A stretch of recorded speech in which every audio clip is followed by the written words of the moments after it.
So, welcome back to the Renewables podcast. Before we get into the conversation today, we just want to touch on some products from our sponsors at Proteus. And I'm going to start, Sam, with this SPD that they've got. Now, with these, you can mount them straight onto the buzz bar. You don't need to have an overcurrent protected device for them, which is super handy when we're limited for space. And we're trying to combine a smaller renewables board maybe with some EPS circuits. There's a lot of uses for these. They're absolutely fantastic. We've been using them for a good few months now, not that long out on the market. So yeah, absolutely fantastic that Proteus are looking after us as installers. And you've got another range of products over there. I have, yeah. I've got the coloured Henley blocks, or 100 amp link blocks as some people call them.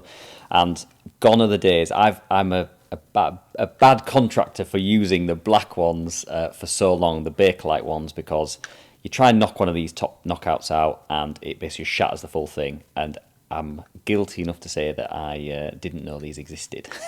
So we started using these now, and they're absolutely fantastic. Solid.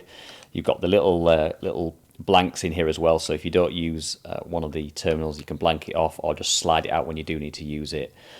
They're fantastic, and obviously they're all coloured as well, so that you know exactly the phase colour and the colour of the cable or the phase that's going into it. So yeah, even the pieces. functional earth, or the Cranis collection as it is called, in pink.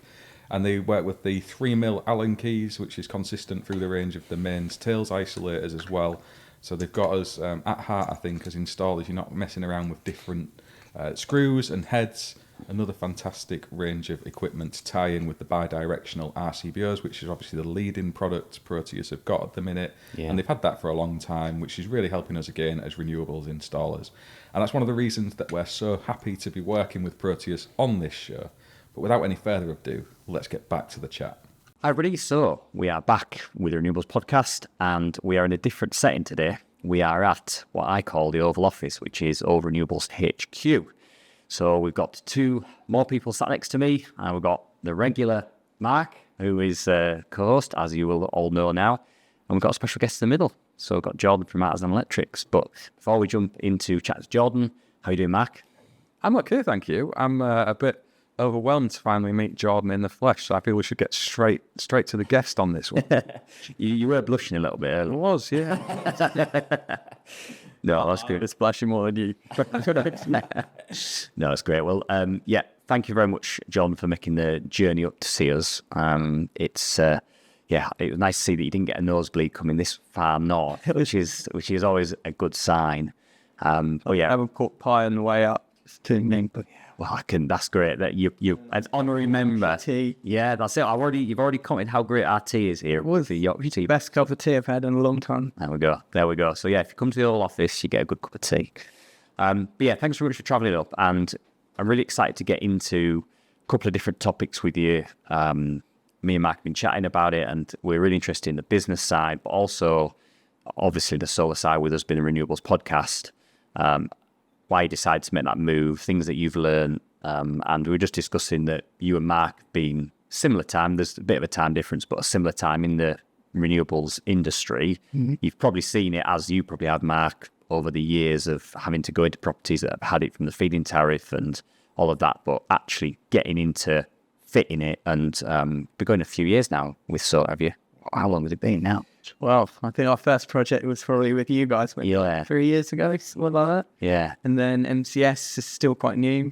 It's only a year that we've been MCS approved. So, yeah, we're still quite new to it all, really. A lot of learning, a lot of, free to bum time. Sometimes, learning as you go a little bit on the fly. I think that's how you best. That's how you learn best. I think sometimes is just getting in on the deep end. Wing it. They're your words, man. Yeah. But I also think if you really care and you really want to learn, you can learn quick, and you can learn, you can learn good if you throw yourself into it. The information's out there, isn't it? Yeah. To find it. Was it a choice you made to go into renewables, or did you just kind of like step towards it through inquiries that were coming into your business? That is a really good question. I think it's a bit of both. So, as with anything, I think demand usually triggers off, oh, that's an interesting question. Let me look into that. So back in the day when I first started doing EV chargers, for example, it's probably 5-6 years ago, I did my first video about installing like a Rolex charger or something, back in the day when we had to stick an earth rod in the ground. And it was, I think, probably the first YouTube video and anyone in the UK had done of how to install an EV charger was me. And it was just because people reached out to me through the channel and said, oh, I've got this thing, can you have a look at it? I'll try and get my head around it and do it. And that's the same with renewables, really. I think we started to see more interest from customers, our audience. I remember seeing a video from you. I think you were on eFix. You were in a loft or something talking about solar. Yeah. And some of the things that you said really pricked my ears up. And I was like, this is really interesting. And you really seemed like you knew what you were talking about. I'm glad it came up. Yeah, I remember doing that eFix video. And I think it was because eFix haven't been going that long, I don't think. And I think they'd done a video on some smart home stuff, and then that got through the contact there. Then they contacted about doing a solar and battery one, and that was when solar was very, very difficult to sell. That was when people were on like 13, 14p paying for electricity, and now we're at 25 as an average, really. And yeah, it's a long old time, but yeah, I think about 6 months ago, for some reason it popped up on my YouTube.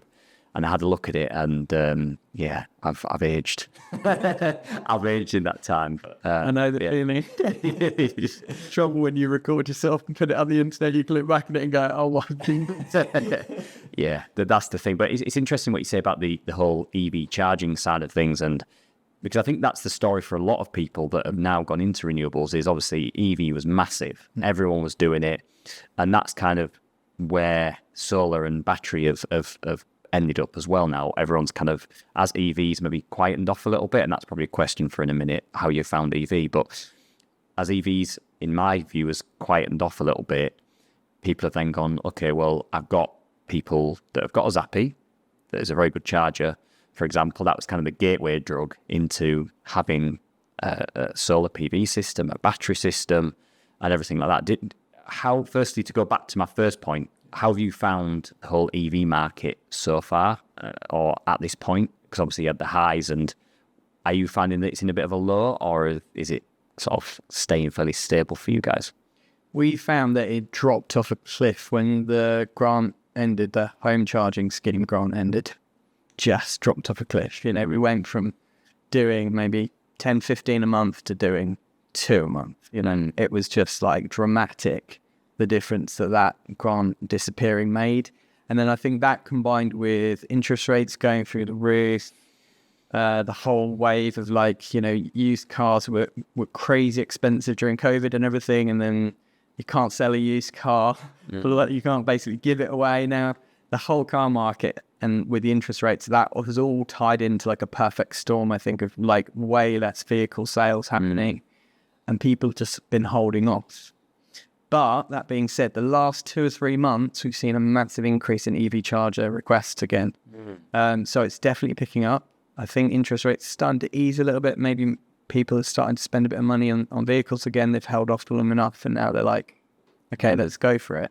So I think it's going to really pick up again. I think probably this time next year, or even in the next 6 to 9 months, we'll be flat out with EV chargers again. But it's that waiting period, isn't it? Where you just got to bide your time and do the ones that you can and just wait until it picks up again. Yeah. Is that your experience, Matt? I was going to say it's the exact same experience, almost in the numbers as well. Really, really similar. And the only ones we really do now are those in combination with solar PV installations, the odd 1 or 2 maybe that are coming through. But we have seen those inquiries in small little numbers creeping back in again. And that, I think Jordan said all of the reasons that is the case. I think we've still got the mass market of EV charging to come. We've had a lot of the early adopters who people are choosing this technology because they kind of want it, but it's coming where everyone's going to have it. So it might be that we're waiting 5 years, even a bit longer. Eventually, these things are going to be rolled out on houses everywhere, aren't they? And you need to still be in the game at that time, I suppose. Yeah, I think my experience is basically identical to both of you two, and it's quite reassuring actually. And I think it was similar back in the feed-in tariff days. You'd have this incentive. So for EV was the home charge grant. People were looking to get an EV you've got the early adopters there. They may be willing to spend a little bit more money to be early adopters. That tends to be the case with early adopters. The grant is there, so people. It was the same with the feed-in tariff. As soon as that grant is announced, it's going to be removed or reduced. Everyone rushes to get their EV charger, which creates a big spike, and maybe companies set up in that period. And then as soon as that grant is removed, it then just falls off a cliff. And that was the solar coaster that we mentioned before, where it's just up and down all the time, and it's through that stimulus of those grants. But also, I think you touched on a point there. COVID was just such a massive bomb in the market. People couldn't get, like, the companies were struggling to get silicon chips. The raw materials were falling off a cliff, and I think that we don't often see the impacts of all those delays and everything for maybe a year or two when companies are trying to then rescale their demand back up, and people are maybe holding on to their money a little bit because they maybe got bitten with losing their job during that time. It's just so hard to quantify the impacts of something so massive like COVID. But I'm really glad to hear that it's picking up for you guys as well, because we've seen a really slight uptick in EV chargers coming in as well, which is really good. So with the business, Jordan, it's like your decision going through to make this journey, but you've got staff working for you in bigger number than I have, I think, and all of my staff were the ones leading me to go into solar and renewables, as me and Sam have spoken about before. Was that a journey that your employees have been excited about, or is it something you've had to kind of poke one or two of them towards a bit more forcefully? I think with Artisan, everyone who comes on board knows that we're kind of the company who's always trying to be on the crest of the wave, because of our YouTube channel and just the way I am as a person. I'm just interested in new stuff. I want to learn about new stuff. I want to be able to then share what I've learned with other people. And so it's always been the case, like, since I started the channel, that I'd always try and showcase what's the latest new interesting thing that's come into the market. It was EV chargers. Then all of the solar stuff started to bubble up, and that's when I got really interested in it. I think probably because it's just a different wave now to what it was, back at the start of the feeding, like you said, with all of the smart tech that's involved now, combining with EV chargers and batteries really coming to be more affordable. It just seemed like the perfect storm where solar and renewables was really going to take off again. And so, just started to go down that rabbit hole, learning. I learned a lot from Sam, who, invited us on some jobs, and then we shared some leads with him, and he came down and did some jobs with us. And then, did the courses, all of that stuff, and just tried to get it all into my head myself. Yeah. And then decide, okay, is this the direction we want to go as a company? And it just made sense. We would get, the demand was there. The interesting stuff that you get to do versus just, sticking sockets and lights in and things which can get a bit boring. And everyone's come along, everyone's kind of come on board with the journey. I think sometimes the electricians get frustrated with how they're not IT guys, and it feels like you have to be sometimes with all these commissioning things. I was like, I didn't become an electrician to be sitting on the phone to technical or trying to reprogram someone's router or pair this and that. That's really the frustrating part from the electrician side.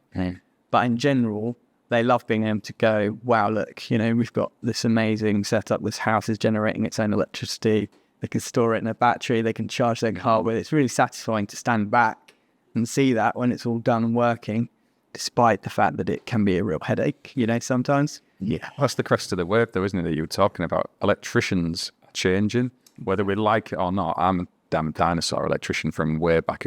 I was that person who hated all the technology, the software and all that stuff. That's not me. But on this journey we're on, I've had to adapt and try it, and I'm actually really enjoying it now. So I think it's one of those things where if you don't get pushed towards it, you'd maybe never get that enjoyment. So I'd say to any electricians who are not wanting to do solar because you are quite traditional and you prefer to do your containment and your cabling and all the rest of it, that actually there's, as Jordan's just outlined, some really interesting avenues to take your career forward in. And there's opportunities as well, maybe to prolong your career in ways you couldn't before. Like, I'm suffering at the minute with my physical health. And speaking on Twitter, actually, with you earlier on last week, and it's having these options now where you can be a bit more light touch maybe, but still be an electrician out in industry. I think there's opportunities there for people, like maybe discounting, such an old-fashioned attitude. Yeah, I think also, obviously, this really affects my business a lot more than you guys, but I think solar and battery, as it has become a lot more accessible to more people, more customers, and the equipment, as it did with EV charging, is, I don't want to say it's become simpler because there's more to it now, but more people are accepting the challenge of going into solar and battery. It's actually, in my view, not a specialist. It is kind of a specialist thing, but I feel like pretty much all solar and battery companies that are, all electricians that are of a decent sized company, you know, with maybe a couple of people in there, are actually, over the next 5 years, are probably going to do, you know, rewires, commercial fit outs, solar PV, and that'll be on pretty much most people's vans, which is a bit of a worry more for me as a purely renewables company. But there's going to be, in my view, there's still going to be those specialist projects where they'll want to come to a renewables, like a purely renewables company, but the market is going to be a lot more saturated. So I think any electricians watching that are umming and ahhing if to go into it, I think actually you will almost be rolled into it because all your competition will be doing it, and Mrs. Smith that you've done her extension now wants a little 2 kilowatt system putting on. The equipment isn't as expensive as it used to be. People are coming across it more during EICRs, so have to learn about it. So actually, it's not that kind of, that's in that room, I don't want to learn about that. People are having to learn about it because it's becoming more common when they're doing their work, where they're having to change a distribution board and it's got solar PV in it. They're having to learn about bidirectional RCBOs, you know, should there be an isolator here as well as one next to the inverter, all this sort of stuff where previously it was quite rare to find it, and you could kind of shut yourself away from it and go, well, we don't touch any solar PV. Whereas I think as it becomes more and more common, it's going to become more common in every electrician's scope of works that they're going to have to learn about it. So you might as well start that up now. I mean, the apprenticeship standards just changed, bringing it back to training. It didn't used to include solar and EV, and now it does. So I think it's one of those where, as you just said, Sam, it's going to become part of our core duties, if you like. So it's going to be more mainstream. And Ruben, with you guys, is probably getting a better experience of that than anyone right now. Yeah, he's got a really good rounded out learning experience for sure, with having done, you know, all the normal stuff maybe when he started his apprenticeship, and then doing a lot of PV and now doing a lot of renewables. But yeah, we still do the whole package. Although I must say it's getting harder and harder to justify doing normal electrical work now, when, let's be honest, there's a lot more money to be made in renewables. I think, you know, if you look at a normal electrical contracting business, you know, if you're just flat out with a small team, the amount that you can turn over in a year is, you know, fairly limited if you're just doing normal electrical work. Whereas if you're doing renewables, there's a lot more, you know, materials involved, a lot bigger projects, there's a lot more potential profit to be made as well. So I think that there's this interesting thing where it's like, now if we have a choice of do a rewire or an EICR or something, or do a solar job, we're going to pick the solar job because we can make more money in that week doing that than we can doing the EICR. And therefore, you end up with this thing where you're a bit split because you're like, I've only got a small team. We've only got enough time to do X amount of hours in a week. So we've got to prioritize the solar because that's where we can make more money and potentially grow versus the normal work. And therefore, we end up thinking, okay, what can we do with the normal work to still look after our customers? Maybe we get local subcontractors who are good and reliable, who don't want to do renewable stuff, to just cover those jobs for us. And then we focus on, you know, just really focus on the renewable side. Yeah, it is a juggling act. I think at the minute we keep talking about the solar coaster, or I do, because I really like that term. But we are on this high period of that. I think, like I've just mentioned, the good thing with both of your companies really is that you are able to turn the page that if solar does, you know, dip because of VAT goes up on solar, you know, for example, that might be certainly domestically that would be a bit of a stab in the heart to it to a degree. You still get some, but I think a lot of the lower users, it would maybe just push the price up a little bit too much. Then it allows you to go, right, well, we can actually start doing a lot more of our normal electrical work again. which again, this is a bit of a tricky. I'm always talking down my company now. Widen I need to widen. Yeah, we'll go back to Oval Electrical like when I started. But It's definitely nice to be able to do the whole package, because that's one of the things that I think there are a lot of just renewables companies, but then and I know you guys aren't like this, and it's not a dig at you, but a lot of the companies will just ignore what's there and just slap a renewables board in, ignore the old horrible fuse box that's there or whatever, all the old janky electrics in the house. Whereas if you're able to do the whole lot, you can look at it and really offer a holistic approach to the customer and say, look, your fuse box is old, it could do with an upgrade. Have you had an EICR in the last 10 years? No. Okay, so here's what we'll do. We'll do an EICR, do your board change, get everything up to scratch so that your renewables stuff, is by nature of it, it's going to be safer and work together better with what's going on in the existing house. That's what I like about what we're able to offer, but it does complicate things because you are quite spread thinly sometimes with all the different types of stuff that you're doing. That's such an interesting hearing you saying that, because that resonates with exactly the same things. We had a conversation in my business this week where I'd kind of allocated 3 weeks to doing some inspection and testing. And other people in my company are like, well, if we do that, our actual profit over that period will be less than if we just don't go and get on with these solar jobs that we've got stacked up, because there's quite a lot of them we're trying to work through. Yeah. But I'm saying if we stop doing all of that, we're really limiting ourselves. We don't just want to become, no disrespect, Sam, or in Europe, we enjoy doing the whole field of things. I'd say at the minute we're probably 60-40 split, with the 60% still in traditional electrical work, 40% in renewables, if you like. So yeah, I'm hesitant. I'm the one putting the spanner in the works and some of the less profitable work, if you like, to keep that rolling through, because I think it's important for us in the position we're in to have that. But there's going to come a stage where my voice will be getting smaller and smaller in that argument as the backlog of work gets larger and larger. And I guess that's something you've seen and dealt with in your business. What sort of percentage do you think you're at, roughly? I think we're 60-40 the other way. So, or maybe even 70-30 now. Right. Solar and battery.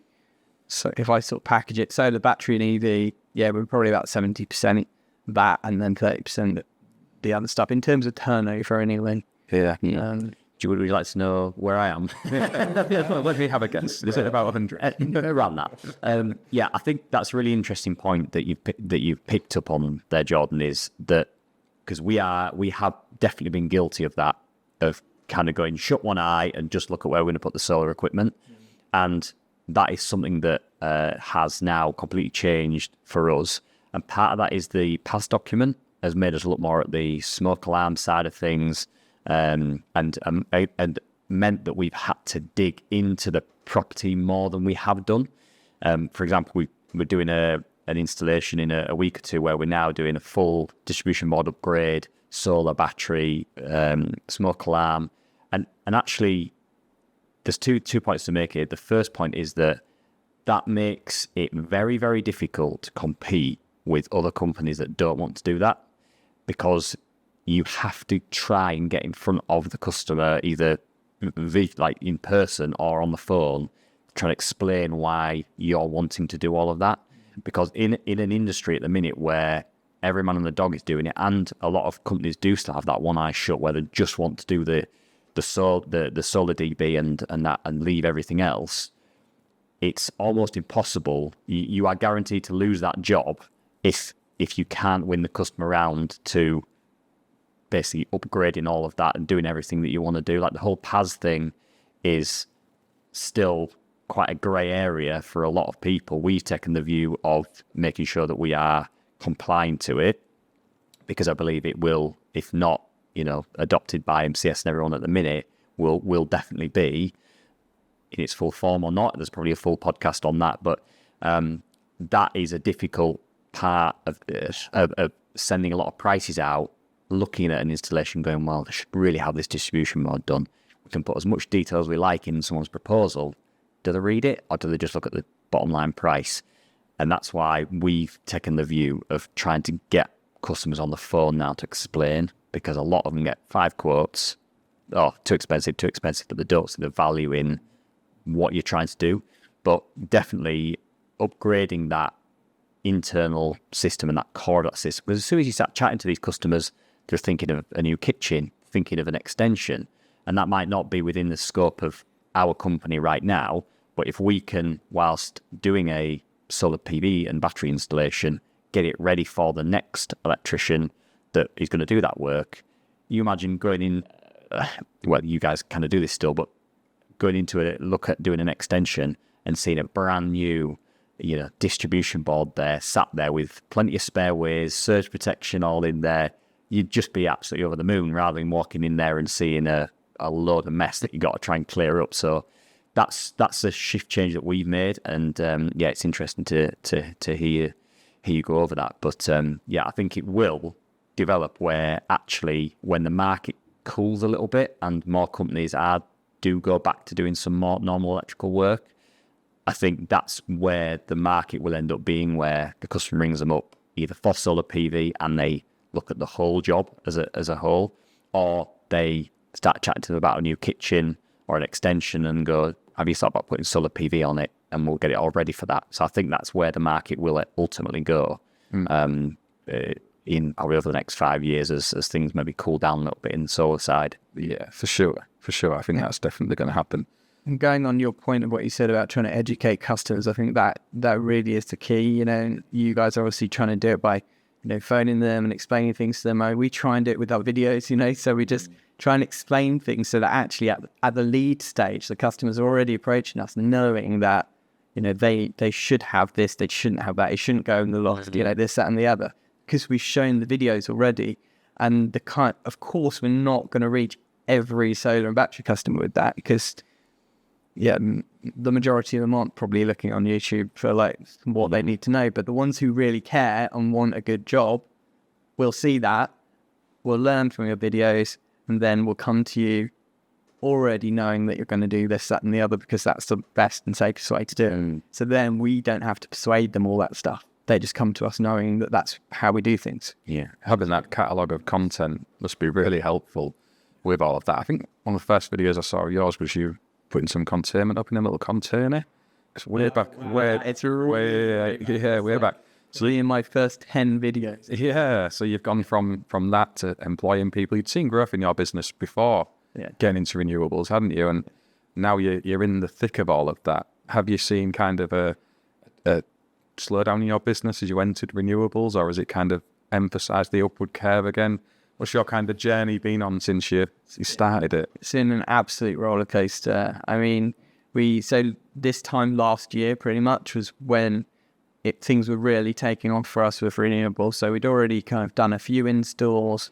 We were waiting for our MCS assessment, to get everything sort of tied up. And we were investing a lot of time in training. We were investing a lot, as you know, in all the systems that you need to set up to get your MCS and stuff, and really building on the fact that, okay, this is going to be a big part of our business and it'll pay off, hopefully.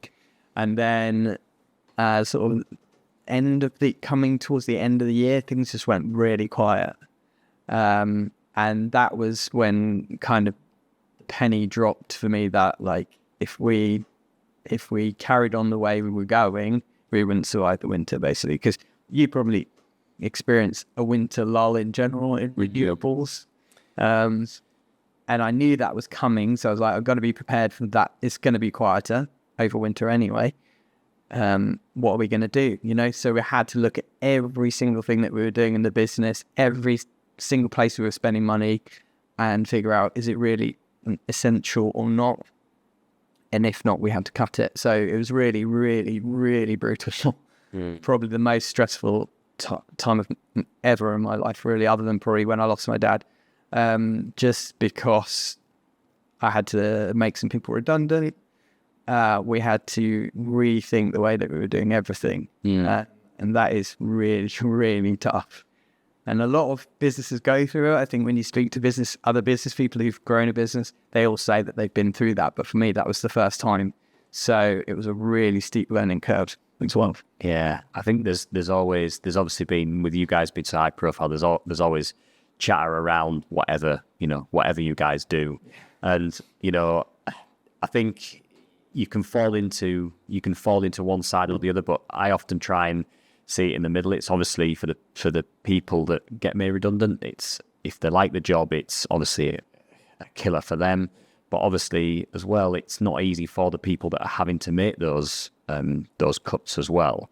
And I didn't realise it was as bad as that, where you basically looking at thinking we are not going to make it through the winter. Because ultimately, if you don't make those hard decisions, as painful as they are, it can basically means that you're not making, you know, 1 or 2 people redundant, or however many it was. You're making it everyone's going, because there's no company there. So it is horrible. That is one of my biggest fears. Is the whole recruitment side, letting people go, and I think ultimately that'll probably mean that if we do get into a position like that, I'll end up holding on to people longer than what I should. So it's one of those really difficult, as a business owner. You can take the wins, but you've got to take those losses as well and make those hard decisions like that. Yeah, But it's easy to judge from afar, but no one goes into business to fail or have things go wrong. We all go to succeed and hopefully take people with us. Yeah. But it doesn't always work like that. Events outside your control, you know, stuff goes wrong. I've been made redundant twice when I was employed donkeys years ago now, because I'm very old, but it's happened to me, and it wasn't nice to go through. But when you look at it objectively all these years later, you realise it's not something anyone's done to you on purpose. It's just a bad circumstance. And the fact you've seen that, our responsibility all as directors is to our companies. That's what we do as our jobs. We try to ensure their ongoing success, and unfortunately sometimes that means making decisions like that. So it can continue, and you've risen up the other side of that now, from the sounds of it, and hopefully on that growth curve again. So you kind of back to the stage where you're looking to expand the team again, or are you just leveling off as you are for now? Yeah, no, we're expanding again. So a month ago, we just took on a new team member, who's Tom, my assistant manager, and he's great. He's been doing renewables for the last 3 years, so he's an installer. He knows how to fit the stuff. But he was in sales before that. Before that, he was in the army managing a team. So he's got management skills, sales skills, and renewable installer skills. So, I mean, it's early days. It's only a month that he's been with us, so he's still not out of his probation yet. But I've been with him today, doing site visits and stuff, and he's a top guy. And I'm quite confident that he's going to really, help us now to restart that growth phase. And for me, I think I spoke to you earlier about it. You said, you're trying to step back from the day-to-day as much as you can. And I think that's the goal of any business owner, is eventually to get the business to sort of run without you, so that you can either, focus on the bigger picture of the business, working on the business rather than in the business, or you can focus on other things, dreams and goals that you might have outside of your business. And that has always been the case for me. My wife is from France. So one of the goals that we've had is to actually be able to live back in France where she grew up, which is what we're doing now, which is really nice. And we love traveling, so we've always wanted to be able to just do a bit more traveling, have a bit more freedom to do that. And late last year, we were building up to that, and we had the team in place, and everything seemed like it was going to be okay, with going away. We sort of had a management team in place and everything. We went away, and everything just kind of crumbled. Unfortunately. But now, building back up again, getting the right team in place, things are working a lot better. And I think I've just learned that you've got to be so careful how you build the company, who you bring on board. There's so many things that are like, you look back in hindsight and go, but sometimes you just got to learn the lesson the hard way, and then you do better next time. There's that saying, isn't it? Hire fast and fire fast. Yes. Because it's one of those where you can deliberate forever over someone, and they can look great on paper, and then actually when they come in the business, they're just nothing like what you thought. I think sometimes it's not always their fault as well. You can build that person up in your head. As well. We've had people come and go as well, and I'm just too soft, and that is something that I'm trying to really improve on, because there is, like we just said, a responsibility to everyone in the company, not just this new person or this person that's been in the business a while. There's a responsibility there to the business, and ultimately it's your own family. It's your, in my case, myself and my wife are both in the business. Like if something happens to Oval, then I'd have to rely on this podcast to pay the bills. You know, struggling. Yeah, we'll be on the beans every night. But it's a really difficult position, and no one teaches you to do that. You experience it and you learn through that, and that's what I found. And it's stressful. And so when you were away then, and all this was crumbling and what have you, you put all these things in place, hoping everything would be okay. And so you had to then come back from France, or did you have to just try and get it all from, sort of arrange it all from remotely? No, so when we were on the trip, we planned this trip of a lifetime. We had to go to Asia, travel around Asia for 4 months, Thailand, Vietnam, Cambodia, Indonesia. We had it all planned out and everything. And it was just like, every possible scenario went through my head, obviously, while I was out there. So coming back was obviously one of them. Just jacking it all in was another one, to be honest, because I was at the end of my tether. I was just like, can't deal with the stress of all of this. Because having to make that decision and go, yeah, okay, we're just going to have to let some people go, that is a decision that you lose so many nights sleep over. And I spoke to so many other people who I know and trust who've got, similar sized businesses or who've gone through similar things, trying to pick their brains. I spoke to financial advisors. I looked at all the different options, just laid it all out on the table. And in the end, I was like, right, we're going to keep this thing going. Just going to have to tighten up the ship. That's what it is. Tighten up the ship and we'll make it through. And we did. But we managed to do it all from abroad. So we kept on our trip, but I was just working like flat out remotely most of the time. So it was a bit miserable for my wife a lot of the time because it wasn't really the trip that we'd hoped for. The first month was really nice. We just switched off and disconnected. But after that month was ended and we came back to like in touch with everyone, it was like, oh, there's no work in the calendar.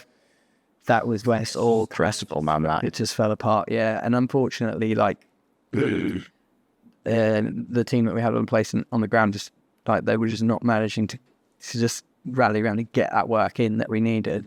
So we had to prepare for the fact that we were not going to be able to keep everyone busy. And if you're in that situation, all you can do is let some people go and then build up again, which is what we've done. But I also learned something really valuable, which is probably business 101 really about profit, but is actually like having a job costing on every single job. Because what I realized was that the YouTube side of the business was basically propping up the electrical side. So we were making losses in the electrical side, but we were making profits from social media. And that was masking the fact that if we weren't doing social media, we'd just be making massive losses every month on the electrical side of the business. So since we've rebuilt things up, it's like two businesses now, and both businesses have to be profitable. So if tomorrow social media stuff ends, YouTube ends, or we split it out to a different company, we still make profit just from doing electrical work. And renewables has been a big part of that because it's enabling us to scale up more, make a bit more profit and have something that's got a lot more growth potential as well. But that is such a basic lesson. But I think a lot of business owners can kind of fly by the seat of their pants and just think, I know I certainly did, like, if there's money in the bank, oh, we're fine. But you're not doing your cash flow forecasting and you're not doing your job costings on every job. So you don't know whether you made a profit or a loss on that job that you did last week that overran by a day. And you can so quickly get into trouble if you're not doing that. If my wife ever watches these podcasts, she'll be listening to George and I, because that's what I get. I'm that person who's like, we're on about there's loads of money in the bank, we're fine. And she's like, well, actually, if you're looking at your business here and the other one here, that one is and that one isn't. So I'm very much of that mindset. Sometimes I'm quite blinkered to the finances, which is why it's important to have people in your business who can deal with those things. When you're doing this week to week now, Jordan, and you're over in France with these two businesses now, essentially, what's your working week actually look like with the renewables? Are you sat at a desk all day running the business remotely, or are you kind of all hands off, just sitting in a nice cafe bar, enjoying yourself? That's, before you answer, that is the image we have of you. Yeah. So that's exactly why this week. So Monday morning, I flew back from Marseille, where I live, to the UK. And we decided as a social media team, that I should make a video just explaining how it all works, just update everyone. So the intro to the video is me sitting on the beach with my laptop, just like a bit of a joke, and then we go to reality, which is me working from 7 a.m. till 7 p.m. in one little home office. Yeah. So, but I can enjoy the sun out the window. I can nip down and sit and have lunch on the beach with my wife. So it's a little bit better of a work-life balance there than it was here probably, because it forces me to step back because I can't firefight. Like, I'm not physically there. So if something goes wrong, like, something goes wrong with an install that we've done, I can't physically jump out and go and fix it. Which means I have to train someone on the ground to do that for me. And that was my problem before, is that I'm just I'll fix it, I'll do it. And it was all me doing it. You can't build a business like that. You've got to build a business that you have a team who does that stuff for you. So this has kind of forced me to step back and go, right, who on the ground can do that? And most of the time there's always someone. And if there's not, then you can train. So it's been a really valuable exercise. It's difficult at times because, there's a lot of digital communication and I'm just in front of a screen like all day, which I feel like I got square-eyed a lot of the time. But then a week, a month, I fly back here, I'm on the ground with the team, do some YouTube videos, go and visit some clients, do training with the team. And it's a nice balance so far. I mean, we've been doing it for like the last 4 or 5 months now, and it's going quite well. So I saw your video. I think you put that out this week actually, where you went to the show over in Frankfurt, was it? Yeah, Is that into yes. So you get to do cool things like that as well, where you can jet off and take in some knowledge and experience that you maybe wouldn't get if you were in your business in the UK all the time. So it's been quite interesting. Absolutely massive event, just like mind-bogglingly huge.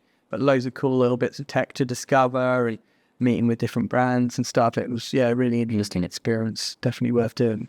Yeah, Insolar has always been on my hit list. I just can never justify the the hotel cost. But now that we've got that invite from you, Jordan, to come and bunk up at yours, then that's very kind of you. But it's. I think sometimes what you were saying there with not being there to physically be able to go out to site to fix that problem forces you to put a process in place of somebody that knows how to fix that in your absence, because that's something I'm definitely guilty of. You kind of think it's just easier if I just go there. I'll get there at 8 and I'll be back in the office by 10. Obviously, that doesn't happen. You get back in the office at 3 because you go, I'll just help with that. So yeah, I mean, none of us are perfect in that way, are we? And I think that is something when you're online and you are posting these jobs, and we know social media, I think it's getting a little bit better, but we know social media is the cream of every job. You're only showing the really good bits. I think it's starting to get a little bit more open, but I think that can breed this perception that, John's got it all sorted out. Why is he making people redundant when he's making all this money on, YouTube, and these businesses, they charge X amount an hour and all this stuff that floats around. Yeah. Why are they getting rid of people? And I think actually the reality can be quite different. And that's really good of you to be that open about that, because it's not an easy thing. But what's kind of next then? Obviously, riding this solar coaster, I go 4 times, the lighting 4 times, but riding this solar coaster at the minute, and you've already mentioned about the whole kind of interlinking of batteries and EV and everything else like that. How do you see that? Is it more smart home that you're going to look into, or are you just kind of just going at it with the solar and battery side of things? So we're going to leave that one there. If you want to hear what Jordan's plans are for the future, listen back for episode 2, which should be out in a week or two's time. It was another mammoth chat, and we're massively grateful to Jordan for sparing us that time. However, we didn't just want to chuck it out as a 2-hour episode or whatever, so we've broken it apart into more listenable segments. And in the next episode, we focus a little bit more on industry and some of the things that MCFs and some of the energy retailers are up to, for example, and less about Jordan and his business. If you've got any questions in and around this episode, please do drop them in below as always. And don't forget to subscribe to the channel and give us a thumbs up if you've enjoyed the show. And otherwise, we will see you on the next one.